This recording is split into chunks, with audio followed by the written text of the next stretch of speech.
Carlos Antonio Vélez. La ignorancia hecha periodismo. El periodismo y el conglomerado de medios, como fuente de información, son modeladores de la opinión pública, son un poder que suscita cambios, cultura y transmite información. No es de extrañar que detrás de él, esté algún grupo de interés político o económico que desea influir en esta decisión. Los contrastes desde el periodismo son importantes para visualizar en un amplio espectro las diferentes opiniones en torno a temas debatibles, pero siendo uno de los países más ignorantes del planeta, no está por demás que dichos representantes no posean el criterio suficiente, el conocimiento o la preparación para ejercer su labor de manera efectiva y objetiva. Desconociendo todos los criterios éticos que deberían ser el limitante entre comunicar una opinión o dar una noticia, se encuentra sin pasar ningún filtro ético la familia Vélez, hablando de Carlos Antonio y Luis Carlos Vélez, padre e hijo, periodistas ambos. Ser figuras reconocidas en el periodismo no los hace buenos periodistas, buenas personas o mejores, solo nos lleva a entender que para los poderes económicos que manejan, o más bien manipulan los medios, ellos son quienes más reptan detrás. Y es que entre más ejercen su labor, más dejan en evidencia la falta de preparación, de ética o cuando menos de inteligencia para adaptarse a las realidades, y hacer su trabajo como se supone deberían hacerlo.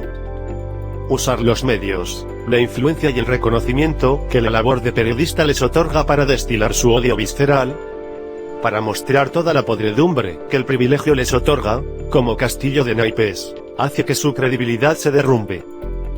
Ya quedando al descubierto su postura como profesionales de la información, esta semana se evidenció su bajo nivel ético, tanto en el padre como en el hijo. El primero sale a dar un sermón de acusaciones sin fundamentos, cargado de odio y preguntas retóricas en Antena 2 de RCN. No nos debería extrañar que un canal servil de propiedad de un magnate tenga entre su equipo a un ignorante de este calibre, pero aún así sus declaraciones terminaron en el centro de la opinión más por el rechazo, que por su relevancia en sí. 2.55 minutos le bastaron al señor Vélez para demostrar de dónde viene y para dónde va sin preguntarle, entre las múltiples calumnias y barbaridades que dijo. Resalta el llamar a los profesores seguidores de asesinos, y a un senador y líder de la oposición en ejercicio. Asesino. Un paréntesis, a los de FECODE y a todos los que no quieren trabajar y estudiar les pregunto, tengo varias preguntas, ¿no? A esos del paro. A los de FECODE y a todos los que no quieren trabajar y estudiar les pregunto, ¿por qué hacen las marchas y los paros en un día laborable como hoy? ¿Por qué no paran el 25 de diciembre y el 1 de enero? ¿O qué? ¿O el 26 de diciembre? ¿O el 28 de diciembre, que es el Día de los Inocentes? ¿Por qué no paran en vacaciones? ¿Por qué no hay marchas en vacaciones? ¿Ah? Pregunto, ¿por qué? Si los derechos de los niños están por encima de todos los demás derechos, no se respetan si los niños quieren estudiar. ¿No les da vergüenza que un país que tiene la peor nota de OCDE, por culpa, no me van a decir de los estudiantes, generalmente de los maestros, ¿por qué entonces se van a paro cuando tendríamos que estar todos berracos con ellos porque no le enseñan lo suficiente a nuestros hijos? O querían un puente en febrero, del 20 al 23. Hoy es jueves, hay que trabajar, y mañana viernes hay que trabajar. Muchos estudiantes esperan a sus maestros para estudiar. Seguramente muchos, la gran mayoría. Pero ellos son los que no quieren hacerlo. No quieren enseñar. Y ojo que hay mucho profesor con 2 pensiones y hasta con 3. Cuando hay tantos licenciados en educación sin trabajo. Tienen un montón de garantías, no trabajan festivos, no trabajan domingos. Tienen 2 recesos, ¿qué? Recesos, de esos recesos que dan de 8 días, semana de no sé qué y semana de no sé cuál, más las vacaciones de final de año, vacaciones de mitad de año, y están ¿qué? Pidiendo ¿qué? Por favor. Y todo bajo la égida del señor de las bolsas, como diría Petronio, el señor de las bolsas, que es de los pocos que anda por ahí por la calle, después de haber hecho parte de un grupo terrorista que quemó el Palacio de Justicia con los magistrados adentro. Y todavía hay gente que lo sigue. ¡Qué horror! ¿Cómo les gusta seguir asesinos, no? Bueno, vuelvo a lo mío. Un periodista puede tener diferencias políticas como todos, pero lanzar ese tipo de acusaciones en un medio público debería tener consecuencias legales cuando menos, y es que no es para más. El senador Gustavo Petro anunció por medio de su cuenta de Twitter que iniciara acciones legales contra el periodista y el canal por injuria y calumnia. Afirmó que siempre ha sido tolerante con el ejercicio del periodismo y sus críticas sin pasar al plano legal, pero que no dejará pasar por alto estas graves acusaciones. Así lo manifestó el senador: nunca he querido pasar las discusiones con periodistas a la justicia.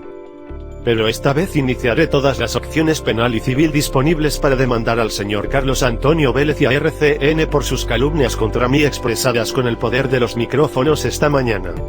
Su vocación y condición de periodista no lo avala para que difame a las personas, en especial si están ejerciendo un derecho legítimo como la protesta, por más que el señor Vélez quiera imponer una agenda para que los ciudadanos condicionen su inconformismo a sus caprichos alineados con las decisiones del gobierno a protestar en días no laborales. Sus declaraciones evidencian el calibre de sus conocimientos, la agudeza de sus prejuicios, y su muy deplorable ética profesional. Difamar a un sector de la población asesina más que empuñar un arma, y él y su equipo aún lo hacen.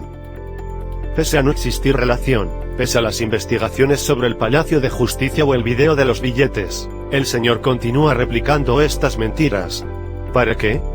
Pues para sembrar en su audiencia una mentira replicada 1000 veces hecha realidad. Lo único que propende es difamar sin argumentos, alborotar las pasiones, emberracar a la gente. Con estas acciones deja al desnudo su lado irracional, animal y torpe, logrando hacer ruido y despertar indignación y odio, quizás porque esté blindado por su servilismo, y sepa que sus declaraciones no van a traerle consecuencias, ni siquiera en quienes lo siguen, o porque entiende que frente a las opiniones las pasiones son más escandalosas. En todo caso, su poca ética en algún momento cobrará relevancia. La indignación que despertó en el cuerpo docente, desató una reacción inmediata de rechazo a sus palabras, que se manifestó en las declaraciones del cuerpo docente marcando su profunda ignorancia irracional y transmitida por medios masivamente.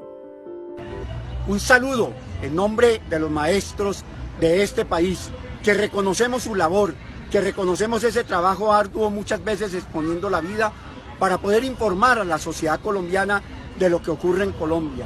Los periodistas son una fuente importante en Colombia.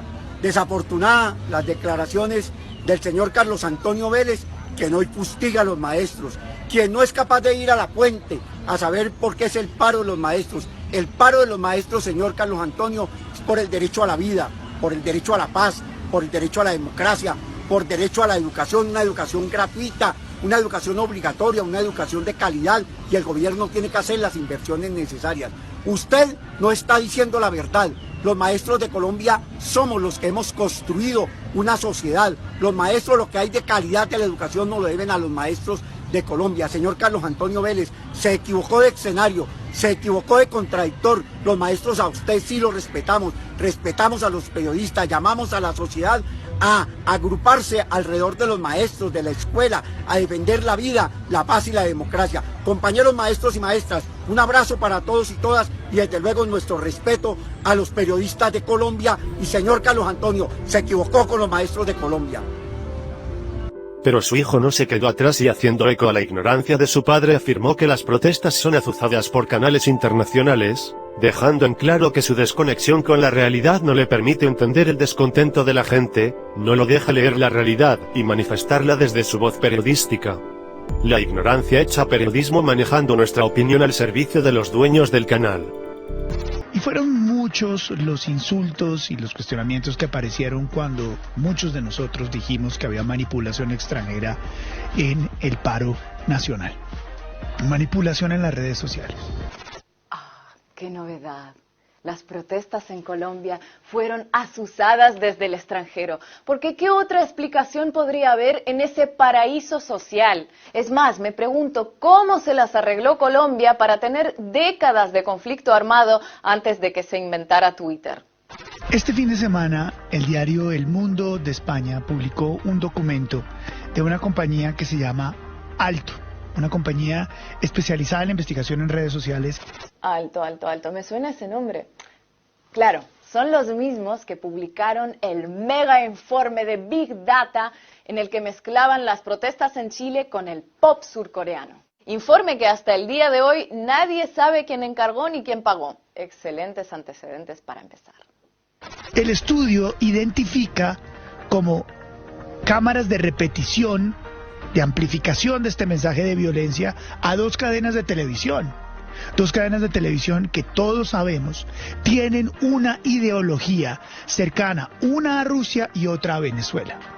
Una es Telesur y la otra es RT, Russian Television, la televisión rusa. Aún recordamos el periodismo sectario que tanto padre como hijo utilizan para destilar su veneno, manifestar que el sesgo político los ensaña contra opositores a los intereses de sus patronos.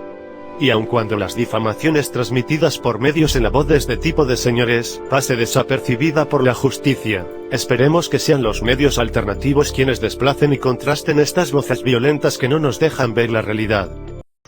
Si ese no es el caso y algunos siguen sin entender por qué muchos colombianos recurren a medios rusos, venezolanos, chinos o iraníes, la respuesta es muy fácil, porque no se sienten escuchados ni representados por los medios de su país. Y la responsabilidad de que eso ocurra no la encontrarán fuera de Colombia.